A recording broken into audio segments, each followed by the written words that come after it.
¿Cómo puedes ser tan exigente contigo misma? A veces parece que lo hagas solo para llamar la atención.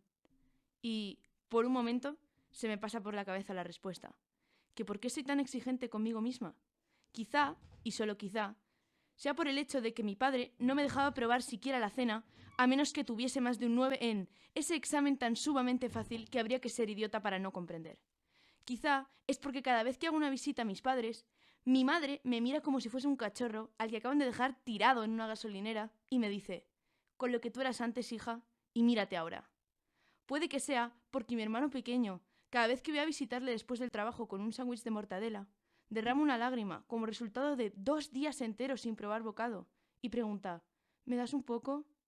Y quizás sea porque la única persona que creyó en mí, mi abuela, fue desahuciada de su casa y murió a causa de una seria enfermedad. Porque, claro, nadie se preocupa de la salud de quien no puede permitirse ni siquiera un lugar decente para vivir.